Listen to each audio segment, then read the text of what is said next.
Violence is the last refuge of the incompetent. Any book worth banning is a book worth reading. Today's science fiction is tomorrow's science fact. The easiest way to solve a problem is to deny it exists. The day you stop learning is the day you begin decaying. People think of education as something that they can finish. The true delight is in the finding out rather than in the knowing. It is well known that the friend of a conqueror is but the last victim. When stupidity is considered patriotism, it is unsafe to be intelligent. Life is a journey, but don't worry, you'll find a parking spot at the end. It has been my philosophy of life that difficulties vanish when faced boldly. People who think they know everything are a great annoyance to those of us who do. Science can amuse and fascinate us all, but it is engineering that changes the world. There seems to be a feeling that anything that is natural is good. Strychnine is natural. The saddest aspect of life right now is that science gathers knowledge faster than society gathers wisdom.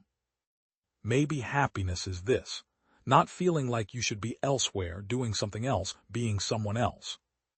So the universe is not quite as you thought it was.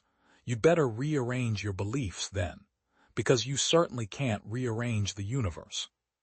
Self-education is, I firmly believe, the only kind of education there is. The only function of a school is to make self-education easier. Failing that, it does nothing. There are no nations. There is only humanity, and if we don't come to understand that right soon, there will be no nations because there will be no humanity. What is really amazing and frustrating is mankind's habit of refusing to see the obvious and inevitable until it is there, and then muttering about unforeseen catastrophes.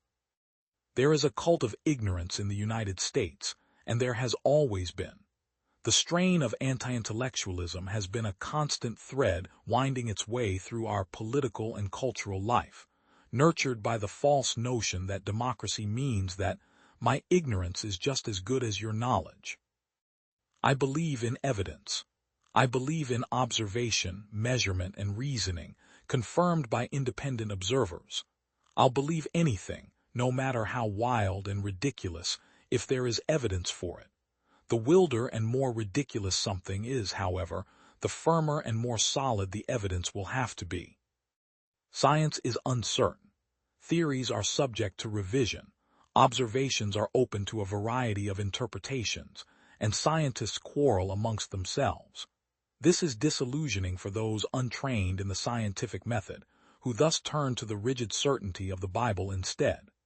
There is something comfortable about a view that allows for no deviation, and that spares you the painful necessity of having to think. The soft bonds of love are indifferent to life and death. They hold through time so that yesterday's love is part of today's, and the confidence in tomorrow's love is also part of today's. And when one dies, the memory lives in the other and is warm and breathing. And when both die, I almost believe, rationalist though I am, that somewhere it remains, indestructible and eternal, enriching all of the universe by the mere fact that once it existed. Imagine the people who believe such things and who are not ashamed to ignore, totally, all the patient findings of thinking minds through all the centuries since the Bible was written. And it is these ignorant people, the most uneducated, the most unimaginative, the most unthinking among us, who would make themselves the guides and leaders of us all, who would force their feeble and childish beliefs on us, who would invade our schools and libraries and homes. I personally resent it bitterly.